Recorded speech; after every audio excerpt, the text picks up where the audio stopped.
What is up? Welcome into the Flame Central podcast presented by OrthoVirginia. He's Joe Yock. I'm Matt Warner. You know Joe means business when he's got the quarter zip vest going. Yeah, you gotta go sleeveless. Yeah, you gotta go. You mean business? Yeah, it's now we got to get into the business of the operation. Absolutely. You got to put the GM hat on. We're gonna do that. In the business of the operation. We are gonna do that. So we're gonna get in a little bit to the last game of the football season, a wild contest against Kennesaw State. Night. 48-42 Happy loss. Thanksgiving. And then we are going to start turning it forward. And we're gonna have Joe put on his GM hat. Tell us how do you get this roster? We're like, how do you rebuild this thing based off what we know we're losing? And, that's not even counting what's happening with the portal here coming up. And then what do you need to do? What are your points of emphasis as you try to rebuild this thing and get Liberty back to where, we believe they should be? So we'll get into all of that. It's a lot to cover. On the Flame Central podcast. We're solving all the problems. We'll solve it all. Yeah. Let's start quickly with the loss, 48-42, double overtime loss. Two things first. I have tried to find, and through your whole ChatGPT and just Googling and digging around. I know where you're going with I have tried to find if a team has ever gone to overtime 3 straight weeks and lost all 3. ChatGPT can't find any. We may have witnessed history. If the chat can't Saturday. find it, then it's probably not out. And we might have witnessed history. 3 straight weeks Liberty's gone to overtime. And, you come up just that short each week. So maybe some history made this past week. We'll tell our grandkids about that someday. We were there when. But I'd say grandson. I'd probably rather not talk about Yeah. Grandpa, you remember that time No, in 25? 3? No, grandson? no. Let's not talk about Let's not talk about that. On the positive side, Evan Dickens. Woo! What a game he had. 42 carries, 267 yards, 4 touchdowns. I mean, those are young Matt Warner numbers right there. Listen, and honestly, don't let me forget, we'll get into our flag football exploits later in the show. We had a little flag football game Joe and I played in on Thanksgiving morning. Yes, we did, and we were on the same team. We were. We will talk about that. But here, just historically, what this game was for Evan Dickens. Let me run through some numbers. That was the third most rush yards in a game in Liberty history, behind only Lawrence Worthington, who had 305. Greg Mosley had 300. So third most rushing yards in a game. His 43 carries ties for second most in a game in program history, trailing only Mitchell Clark, who had 47 against Presbyterian in 1982. Good night. So second most carries. His 95-yard touchdown run Gotta be the longest. broke the record for longest TD run in Liberty history, held by Ready?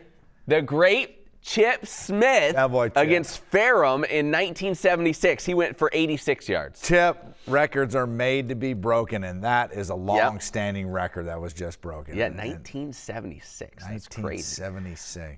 And then just on the season, Evan Dickens finishes with the third most rushing yards in a single season in program history, 1,339 yards. His 16 rushing TDs tied for second most in program history. And here's a stat I really like.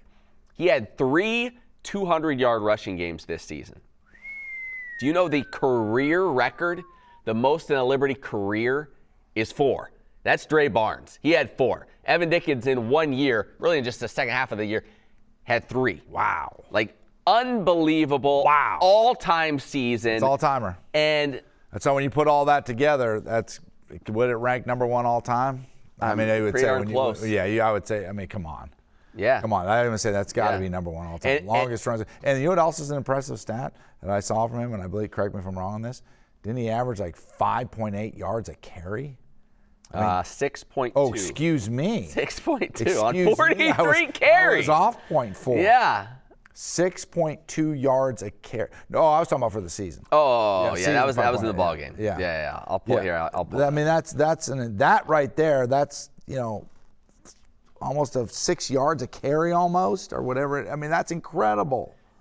It's incredible. The shame of it is, as it was 5.8 a carry. Yeah, for the season. And remember, he missed a game as well. So I mean, imagine if he had play that game. He probably a 1,500-yard rusher. Wow. And you even go back to the first game he ran for 34 yards. And then you just see kind of like it slowly built. He didn't have he had one 100-yard performance in his first 6 games. And then went 217, 127, 106, 228, 267. You know what? That doesn't go amiss without a shout out to the improvement in the run game. Yeah. With the O-line. Billy Durkin brought that O-line a long way from where they were at the start of the season, because you don't have big numbers in the run game unless you got a line that knows who to block, when to block them, how to block them, and so you got to give a shout out to the boys up front. He almost had 1,000 yards just over the last 5 games. Yeah, that's when they got rolling. That's just insane. Now, if you're a coach in today's day and age, you immediately follow that up by saying, and Jamey Chadwell actually said this to me after the game when I asked him about it. He said, well, now we got to figure out how to keep him. Yeah. Well, Evan Dickens has made himself a lot of money. Somebody already get paid. Over the last half of this season. He certainly has. But listen, on the other side, too. Dollar bills, y'all. On staying with the offense, Michael Merdinger. Want to give a shout out to him. Great shout out. Got the start, led Liberty to its second most points in a game this season. Ended up, I guess the biggest compliment you can give would be you really didn't feel like, oh man, this is really taking a step back here. It's, second string guy, especially in the second half, he looked the part. That I think that's the biggest thing. Early on, you'd see that first throw he threw a little out there. His first throw, had a lot of zip on it. Maybe it was, but as the game progressed on, you started seeing that, oh man, I can play football again. He's actually felt like he was the guy in the mix, and he was getting some of that swagger back to him. And you're like, okay, this is what it's supposed to look like. And then you look at the last drive and some of the, that's a quarterback who finally got his sea legs under him, right? And you started to really feel like, oh, this guy's got a chance to be good. I thought that he did under the circumstance especially, he did a fantastic 42 points. Right. That helps when you have a guy go for 267 that you can turn into. But 12 of 21, 212 yards. Over 200 yards. Threw for a touchdown, ran for one. And what's the biggest stat? No picks. No picks. No turnovers. No turnovers. That's obviously been the Achilles heel this year. Scoring 42 points, you run the football, you made the throws that you had to make. Yep. So I think a guy like Michael Merdinger is only going to get better. And really I can't think off the top of my head of a lot of those turnover-worthy throws, right? Where you're like, ooh, boy, good thing the DB dropped that one. There wasn't a lot of that. He didn't really, I don't feel like he put the ball in harm's way a lot. I think Michael Merdinger has, because he came from Carolina, right, transferred from Carolina, and talking with the people at Carolina when he was there, it was one of those situations they felt as if developed over the period of time, that he could be the guy at an ACC school. Carolina, right? But wants to give it? No one gives that amount of time. The problem is there's not that amount of time. So from a talent standpoint, from an ability standpoint, a knowledge standpoint, a competitive standpoint, they felt as if that this guy has a chance to be a starter in the ACC, right? And so when you look at Merdinger coming to Liberty, and now you see him play like that, I think that's a kid that now has the opportunity to put a spring under his belt, a fall camp under his belt, that he has got to be in the mix. I don't know obviously you got Houck, you got other people that are out there who comes in from the transfer portal, but he deserves the opportunity to be in the mix to have the starting spot for next season. Well, and Jamey Chadwell mentioned after the game that and because of Ethan this, Vasco going to need shoulder surgery, is out for probably 6 months. So if you're a Merdinger and you're looking ahead to spring ball, you're like, man, I have an opportunity to get a ton of reps. Yeah. So that does open up some opportunities there. And also, we expect there to be other quarterbacks involved. Right. I would guess. I would guess there are going to be other quarterbacks involved through the portal and what have you. So Liberty finishes the year 4-8. Kennesaw State, Jack State will meet in the Conference USA Championship. We're sitting here on Monday morning, and we've seen all these coaching changes happen over the weekend. Yep. And new hires, and Lane Kiffin holding the country hostage, and all the stuff that was taking place over the weekend. Did you see the fans at the airport? At the airport? That's incredible. Yeah, wishing him well as it's he incredible. left and headed to Baton Rouge. Like, I get both sides. Yeah. So, but somebody said, this is why I love college football. Yeah. But it was like, they just won the Egg Bowl. They finished 11-1 or whatever they're at. They're going to the college football playoffs. And the guy who got them there is getting relentlessly harassed on his way on the airplane. So you have that side, but then you also have the side of it, like, this guy got us there. Now he's selling us out to go to LSU. Yeah. We're going to give him the business. That's right. It's unbelievable. Yeah. It's unbelievable. It is. But yeah, it is, and it's not because it's linked. And then Marty Smith, did you see the interview with Marty Smith just outside the gate? Yeah. Like, and Lane Kiffin opened it up with, Marty, I got to give you credit. You rode around the police cars into the ditch in order to get over here to get this interview. And he gave him a pat on the back. I thought that was pretty funny. Yeah, Marty's the dude. All right, so all that to say, all this stuff happening, obviously there's been a lot of frustration from the fan base. We've seen that. Anyone that has social media has seen that. The fact that we're sitting here Monday mid-morning, I think it's safe to say. Yeah. Jamey Chadwell is continuing to lead this program moving forward. Yep. For the fans that look at this season, 4-8, and say, I don't know if this is the right leadership to take us back to where we need to be, I guess what do you say to that, Joe, given what we've seen here this year? Yeah, I mean, there is a legitimate argument for that. You know, like if you're looking at Liberty University and what Liberty University is and what the expectations of Liberty University are, then you look at that and you go, yeah, I get where the fans are coming from. This is an unacceptable result. This is an unacceptable result that you go 8-4, you go 4-8, and these are your teams, right? These are your teams, and the Liberty University, when you look at it, you say this, with the resources and everything we've talked about, they should dominate Conference USA. No doubt.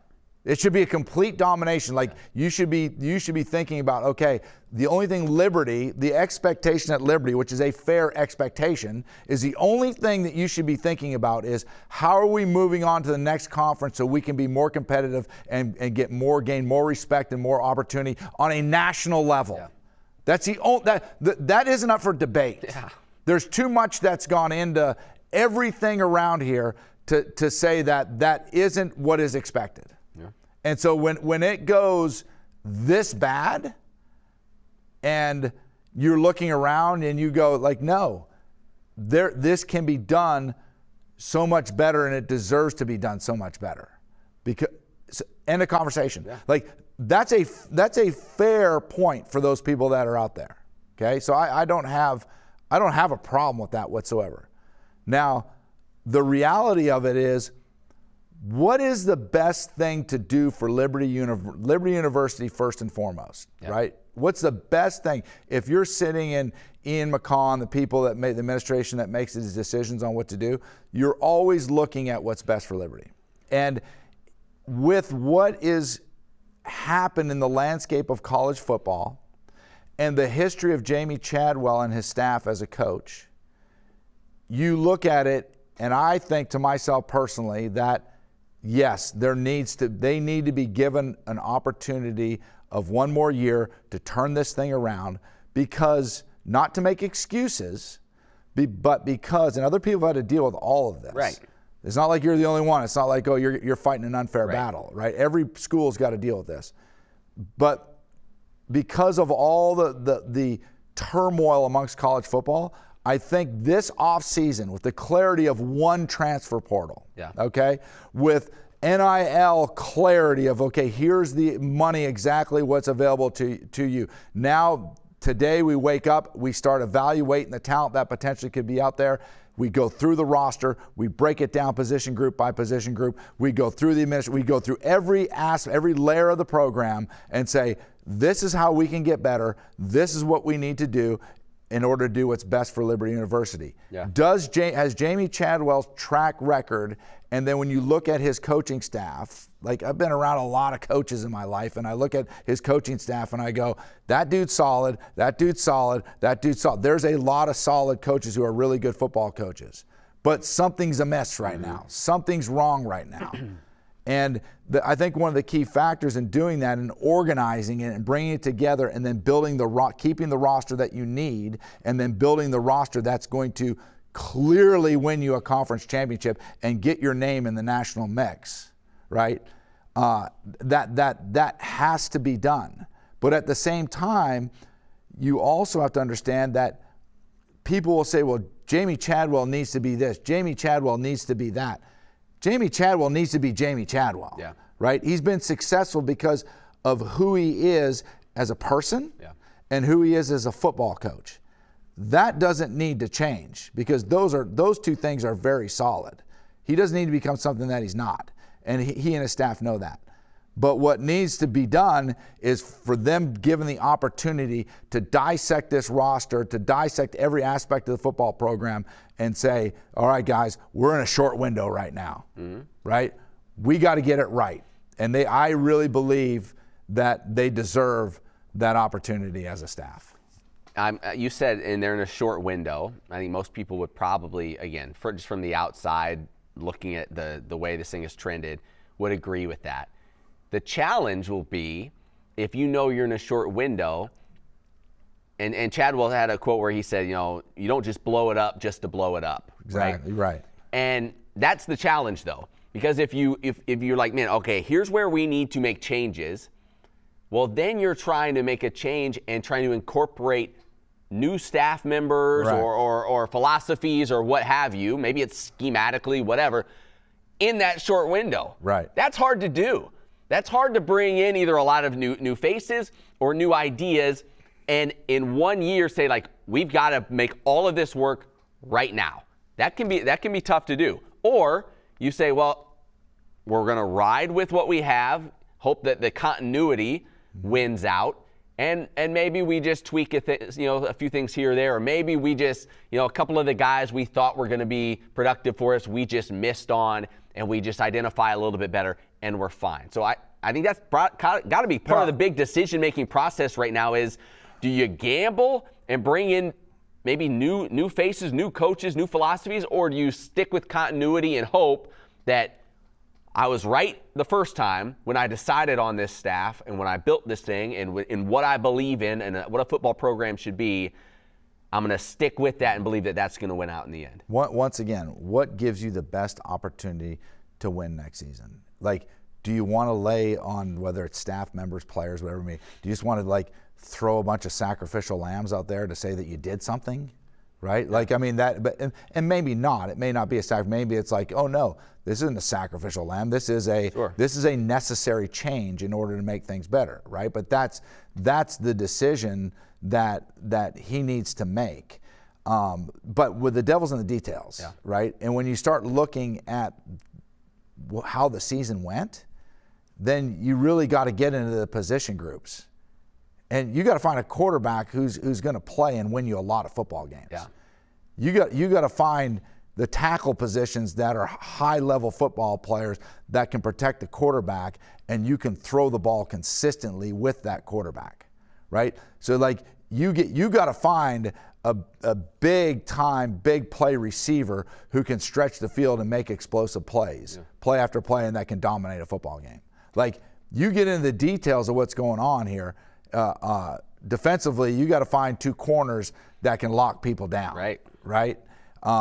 So there's you got to find depth on your deal. There's so many. You got to get into the layers, into the details, into the film room of exactly where it went wrong. Because some guys, the bottom line too is you're seeing a difference, not necessarily totally different, but you got a 32-yard field goal to win the game. Yeah. You win the game, you end the season with what more? Merdinger leads you down. Evan Dickens runs for 240, 60-some yards. You come down to a 32-yard field goal, you win the game. Yeah. Right? And it's a little bit of maybe a different scenario. Maybe not totally, obviously, but it's different. And you could say that, if you want to look just on the positive side, you say, well, shoot, Liberty played 3 straight overtime games, and before that was a 4-point loss to Missouri State that they had right in their grasp. We could be sitting here with 8 wins. Yep. You could say that, but the problem is the same kind of things kept showing up in those losses, right? The penalties at inopportune times, maybe it's a clock management issue, those kind of things that you have to execute to win consistently just didn't show up time after time after time. So you could say, well, we're right there. We're just right there. But 4-8, it's was it Parcells that said your record? You are what your record says you are. You're 4-8. And here's a point to that. And Joe Yock's been accused of being Mr. Positivity before, right? But professed positive. Here's the negative to it, okay? You're a company man. A company man. Here's the negative to it, right? No, that's not true. I love how you did that one. Just hit you wrong. Yeah. That touched a nerve, right? Yeah, it did. Joe Yock, I want to call it like it is. Right. And here's what I'll say to that. All that 3 overtime games, Missouri State, that's a pile of baloney. This is Liberty University. You're not you shouldn't be squeaking by. This is Liberty University. You should never be in the position for those games should never be in doubt. Not a single one of them. Missouri State coming up from FBS. FCS, FCS to FBS. Right? They're moving up and you're in a dogfight with them? Louisiana Tech the crowd looked like it was something from the first game of the Mud Dogs. From Waterboy. Bobby Boucher. Like that's what it looked like. This shouldn't even, those games should never even remotely be in question. You should be covering the spread by multiple on those games. So I'm not buying the what if we, won these 3 overtime games? What if we would have beat Missouri State? No. I respect the Western Kentuckys, the Jacksonville States. I thought Kennesaw State was a good football team. It's amazing how much they've improved because they were really bad. But that quarterback and those receivers, those dudes were legit. So I respect those programs, right? But even those, you're still Liberty University. You should be putting a smackdown on everybody, period. End of conversation. Yeah. All right. So let's get into it then. Was that too hard? No, I thought that was fair. Okay. I mean, I think it is fair. Listen, we want what the fans want too, right? We want this team to be where they should be. We want this program to be at the level that we feel like it should be. We interact with and know so many of the people that are working so hard behind the scenes to make this a first-class program. And I'm not even talking about on the coaching staff football side. I'm talking about all the other stuff. When you go to the game and all the game day experience and all the stuff Liberty pours into and all the details they care so much about that I promise you other programs in this conference do not care about. Amen, brother. They do not care about. Amen, brother. And Liberty cares about, the folks here care about every detail. They want to be excellent in what they do. So knowing all of that and how much they pour into it, we want this thing to get right. There's one conversation that should happen at the end of the regular season at Liberty University. There's one football conversation. Is it going to be JMU, Tulane, Liberty University, one of those 4 or 5 teams that is going to the conference, to the college football playoffs? That is the only conversation that really matters here. And you know what? Jamey knows that. He said it in his opening press conference. That's what we signed up for. That's what we committed to. That's what we signed up for in every aspect of the program. All right. So let's talk about, put your GM hat on. GM hat's back on. Here we go. Now we're getting into the details. This is the part I like. So let's jump into this. First, let's talk quickly about what Liberty is losing just strictly in terms of graduation. The senior day, Saturday, run through that. So I'll just run through this quickly. On the wide receiver front, Casey Kane, Reese Smith, Elijah Canyon, Tyson Mobley, right? Offensive linemen, Badowski, Porterfield, Hayes, Edwards, Tucker. You lose both your tight ends in Jenkins and Henderson. And then on the defensive side, you lose C.J. Bazell, Bryce Dixon, and really your defensive backfield is what gets hit the hardest. You lose both your corners, Amarian Williams, Damon Harmon. You lose 4 safeties that played a ton, Corey Jones, Eldrick Griffin, Elijah August, and Brylan Green. Those guys started a bunch of games, played in a ton of games during their career. So you lose all that. So to put it kind of in terms of this season, 6 of your top 10 tacklers gone. You had 7 interceptions on the year, 6 of those gone. 4 of your 6 forced fumbles gone. 48% of your receptions gone. 4 of your 11 receiving TDs gone, which, by the way, 11 receiving TDs, I had to triple check that. Salter threw for 32 a couple of seasons ago. Did you triple check that? 11. Did you triple check I triple checked it. discount double check. 11 passing TDs during the season. That's not great. More interceptions than passing touchdowns this year. So having said all that, you're sitting in that conference room. Ouch. You're the GM. Yeah. They look to you and they're like, where do we need to focus here? Like, where do we need to focus in terms of positionally? What needs to happen to be able to turn this thing around quick? Because it's not just, well, we've got to be better, but we've got a lot of guys. If we keep them here, they were sophomores, juniors, we're going to be fine. You lose a ton of production. Yeah. Like a ton, especially in that, again, that defensive backfield. A ton of production is not coming back. Also, we should mention Joe Carter's name, by the way, who was your leading tackle last year, and he's done. Juju Gray as well in that running back room, also gone. So you lose a lot. Where is your focus, Joe Yock, if you're quote-unquote GM of Liberty football right now? Well, I mean, you got multiple things going on now because you've got a salary cap. Yeah. Right? So, I mean, you got to treat you have a real college salary cap, but also a realistic Liberty salary cap. Correct. So you got to look at, the first thing you do is that I would look at from a salary cap perspective. I'd say, okay, well, who are we going against? Yeah. What do we think their cap looks like? Okay. And then who are the realistic players? There's two parts of this. Who are the realistic? We'll focus on that first. Yeah. Who are the realistic players that are out there that aren't going to get gobbled up? Sure. Right? You're going to start with this. How much do we have to pay Evan Dickens to keep him? Yeah. Okay? Well, there's a number there where it makes sense, and there's a number where it doesn't make sense anymore. So then that goes into, okay, what's on our roster now? Who's going to replace a running back position? Because ultimately, here's what you can look at if you're Willie Corn, Jamey Chadwell, and Newland Isaac in the running back coach, is that what is a Liberty what has Jamey offense always had? Historically, they've always run the ball well. Right. They've always found a running back. That's it. That's what I was about to say. So so it's like, oh man, we have to have Evan Dickens. Well, Evan Dickens is going to eat up, $800,000 of our NIL money. Right? Is that really? There's a reason in the NFL people aren't using a number one overall pick on running backs. Correct. Right? They're like, we can get these guys later. They can be effective. And if anyone has done their job well on that staff, you would say Newland Isaac has been that guy, as the running game and the running backs they've been progressively gotten better and better. So the first thing, is get your salary cap. Where do you want to spend your money? Then you look at your current roster on the players. The first thing you do is you look at your current roster on the players that you're developing. Guys we don't know their names of. Yeah, right. Right? But they know, like, this dude's going to be a player, this dude's going to be a player. And you got to make sure that you secure your foundation of the players that you're developing who've been in your system. Don't let those guys get away from you, right?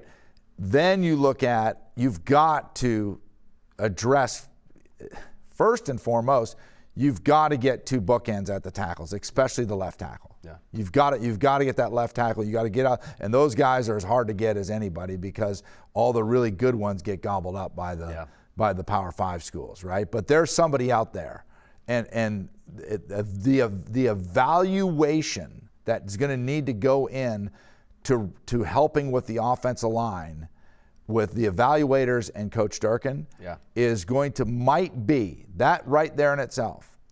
Getting that right might be the most critical piece. Who are you going to bring in that spot? Who have you developed? Maybe they have somebody now that they've already developed that is going to secure the bookends of the offensive line. You can build good guards. Obviously, centers are very difficult. But when you start looking at the starts on that list, there's some guys, DJ Geth, that have started some football games. Yeah. Right? And so you can build from the inside, but those two bookends are important.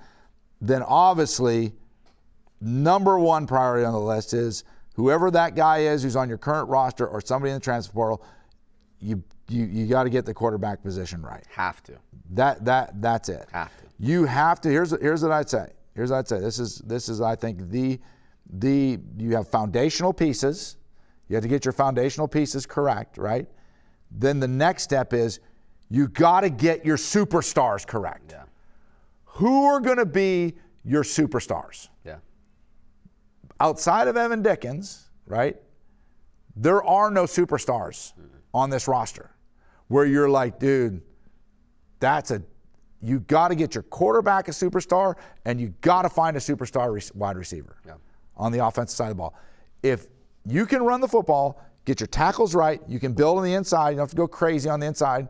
Dirk's a heck of a coach. He'll get those boys. He's done it. You get those boys right. But you pass protect and get a great quarterback, get a great receiver, you're going to win on the offensive side of the football. Yeah. Defensively, you're talking about revamping your secondary. Yeah. And can I even say, before we even go into that, this was a team that had 16 sacks on the year. Yeah. When you think back to Liberty teams in past years that have been very good and that beat the Arkansas and the BYU, all that stuff, guess where they were really good? It was on that defensive line. And we have not had that. It was 20 sacks last year, down to 16 this year. And that makes it even harder. And Liberty's the number one pass defense in Conference USA. That makes it harder, though, on those guys back there when you're not able to get after the quarterback. And what did those guys have in common, right? When now you're getting into rushing the passer. Okay? What do the majority, not all, like I thought C.J. Bazell is a good football player, right? But what do the majority of the history of Liberty University guys have in common? Defensive ends who are long and athletic. I think Darrell Johnson. Yeah, right. And then the other guy on the other, I can't remember his name, the other guy on the other side. Both of those dudes were menaces. Yeah. So you got to find, you also got to go out and find guys that look the part. Right? Like, and I don't know who's on the roster right now in the backup from the defensive end, but you better find two guys that can rush the passer. Yeah. Right? Because then your secondary gets a lot better, doesn't it? Right. When you get off the quarterback. Because when you start going and looking around, what is coveted most in college football and football in general? Sure. Right? Quarterback, left tackle, dude who can rush the passer. Yeah. Right? If you can make explosive receiver on the outside, if you can get those positions to be your stars, you got, and with the budget that Liberty has, to be able to go either get those guys or develop somebody that's already on this roster, you get that right, you can fit the other pieces of the puzzle in place to put a dominant football team on the field. Yeah, and to be clear, you're not saying you're going out and outbidding Tennessee. Correct. For these guys. Yeah. But at where Liberty is in terms of teams, similar programs, you should be able to compete and win a lot of those recruiting battles, you would think. And that's what we're talking about. We're not talking about guys that are coming off an 80 reception season at some Big Ten school here. We're talking about against like programs, be able to win those type of battles. Correct. And here's where you better get it right. And this is where it gets dicey. You better have a lot of sleepless nights pouring through film, evaluating talent. You've got to get your talent evaluation right. Yeah. So if you're bringing in these guys, I'm talking from the transfer portal right now, when that thing opens up. Yeah. So when you bring in these guys, you got to make sure that it's a culture fit, it's an athletic fit, it's a love of football fit, and this guy is going to produce. That may be. You may be able to pay somebody enough, right, to get him here, but the bottom line remains, if you want to evaluate the staff and evaluate everything, getting the evaluation of the talent correct is priority one. You miss on that? Yeah. I have a philosophy that I'm curious to see what it would look like, if you shifted more this route. I tend to think those guys that were all conference, whatever, at the FCS D2 level, those are the kind of guys, personally, I think I would tend to focus a lot of my portal recruiting on for two reasons. Number one, they played a ton of football, right? I like that. So they have a lot of experience on the field. I like that. It's not just, I went to where at Florida, but I didn't play for 2 years. Yep. It's like, oh, you played a lot of football. And then the other side of that, the culture side of that is those are the kind of guys, when they get here, they're like, this is Disney World. Like, this is the greatest place on earth. Yeah. Like, I didn't have facilities like this. I didn't have opportunities to work out in a place like this and meals like this and training staff. Like, I am so appreciative Yeah, as opposed to I was at the Power 5, didn't work out. I come here. I still feel like I'm probably better than this because I was some hotshot recruit that started out at a Power 5. Like, in terms of culturally and in terms of experience on the field, like that's where I think I would tend to lean. Now, you can't do that 100%. I get that. It's all individual stuff. But, like, for me, I think, like, that is an area where you can find those guys that you actually have real tape on as well and real production on the field, not against, competition they're going to face here, but it's still, you just feel like you have a little bit more knowns about a guy like that as opposed to someone that is dropping down from a higher level that really maybe hasn't played much the last game. And that goes back to, that's a great point. Like, you're not going to build your whole program around those guys, but man, you better, if you go that route, the guys that you find, you better evaluate them really well. And the first thing they got, this is my personal opinion. Yeah. You can have a guy that dominates at the FCS level, right? And you want to take him. To me, unless he checks the measurables, well, that's you've got to check. Like, if you're coming down from a lower level, right? Yeah. You guys say this guy might have been a late bloomer, but he played at whatever school. He played at Elon last year or wherever, but he's 6'5", 255 pounds, and he plays defensive end. He was 6'3", 195 coming out of high school, and now this guy, like, whoa, he's just a late bloomer, and now we can get. But if it's like, oh man, this guy dominated and he's 6'1", 215 pounds, you're trying to play, you're going to get swallowed up, right? He might have been great there or whatever, he's going to swallow it. So check the measurable box first and then grab those guys that you have an opportunity to grab. No, I like that. Well, we're going to find out soon. National Signing Day is Wednesday. That's so unbelievable. So we'll find out what the recruiting The calendar class is looks so like. jacked up. It is so jacked up. Like, how can you be this wrong? Like that whole Lane Kiffin thing and the coaches that are put in these positions and who's saying that it's not wrong? Like, everyone seems to be in agreement that it is totally screwed up that you have a program in the playoffs losing its coach. Yeah. Like, who is saying that this is right? No, like, everyone seems to be in agreement. This is screwed up. Why can we not fix it? LSU's point of view, they're worried about their program. Sure. Like, sorry, Ole Miss, but they're like, you're putting portal's opening up. Portal's opening up. Like, we got National sign days coming. Yeah. Like we had kids that are getting ready to go everywhere. We're going to miss out on everything. And this guy, and then you got Ole Miss sitting there going, well, I guess we don't have our head coach for the playoffs because he made a decision to go. Like, and then the whole, at least going down the one portal, is helpful. Yeah. But why was National Signing Day moved up? Why is that moved? Like, why not? It used to be in February. Yeah, they did the early signing. Is this just have one signing day in February, one portal? Like, I don't get it. I mean, I'm not the portal opens. Real man of genius, but the portal opens January 2nd. But you're already hearing and seeing reports of a lot of people saying, I haven't seen it from Liberty yet. I haven't looked in a while, but of people saying they're going to go in, they're going to go in, they're going to go in. So I'd imagine you'll hear some of those reports come out for Liberty players as well here in the next week or two. But it doesn't officially open until January. So a lot to be determined. The good news, as we've seen, as we just experienced and witnessed in Kennesaw State, you can flip it quick. But you got to find the right guys. And as you said, you got to find the right quarterback. He's the one that makes it all happen. The other thing I think is important, and I know people aren't going to like to hear this, but I do think it's important, is that a decision has been made, right? Yeah. And I think the right decision is made, personally. Yeah.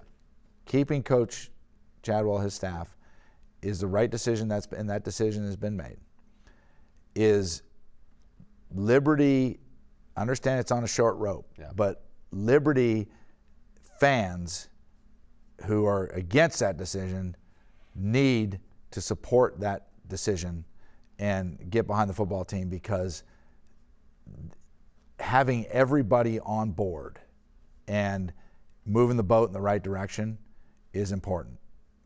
And I think that's a big thing. Like to have some continuity and like, hey, let's give this thing another season to turn this thing around. That's important that we do that as a fan base. Even you don't have to like it. Right. I'm not saying that. I'm not saying you have to like it. But all right, that's what it is. It is what it is. Yeah. Let's get on board and let's support the football team. If this is your school and this is your team, I don't necessarily understand almost rooting against it. You know what I mean? Right. Like, I'm not going to. Yeah, right. You know, That's like why wouldn't you want to get this thing flipped? Donor boosters, all those people that are out there that, you know, what's like, let's just call this thing for what it is. Like these schools that are firing coaches left and right, what do you think most of that comes down to? You've got big money people that are saying, if you keep this guy, then I'm not supporting the football program anymore. I'm sure that has a lot to do with it, like especially a lot of the early fireys, right? And I get that. If you're giving a ton of money to a program, you expect a result. These are business people. They expect a result. If you're not getting that. Now, in this situation, it's like, hey, this is the decision that's been made. Let's support the football team. Yeah. No, I like it. All right, let's go quickly through what we need to finish up with Flames Fantasy League as well as bold predictions. You're just doing this. You don't even need to do this. But I mean, the greatest cut in the history of fantasy football. I did do the math. Goes to Emily Austin Cutt. If Emily had kept Evan Dickens, it's unbelievable. She would have. It's classic. She would have won the league. She won the league. Evan Dickens, just since I picked him up, has scored 186.4 points. Emily on the year scored 164. So bottom line, final tally. Joe had 310. I ended up with 440. Evan Dickens had 52.8 points this week. He was a monster. So there you go, Emily. Congratulations. Emily, that was just so bad. I had people coming up to me before the game talking about how she cut him, and that was brutal. Oh, that's unbelievable.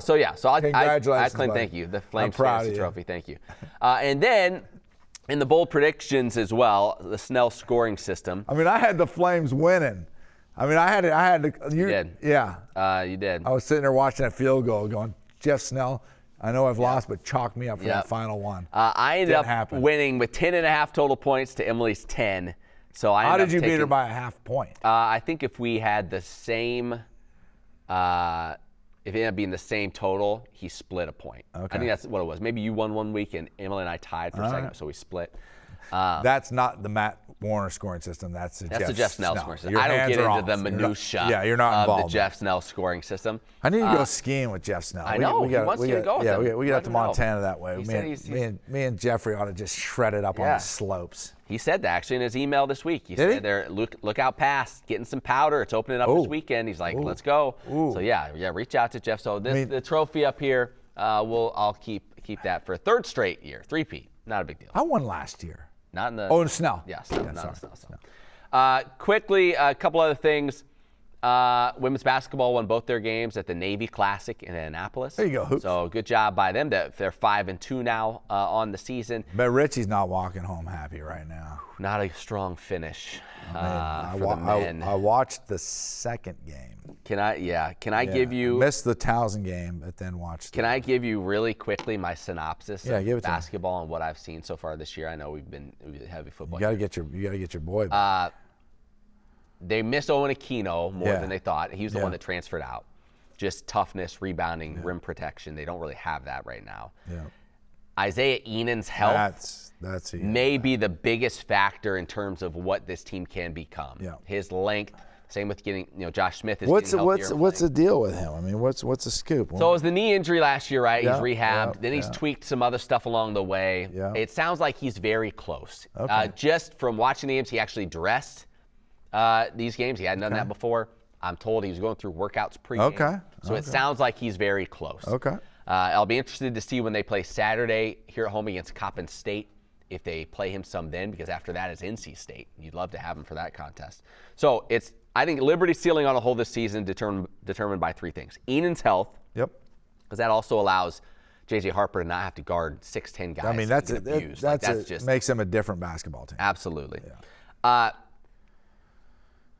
Brett Decker's defensive growth throughout the year is important.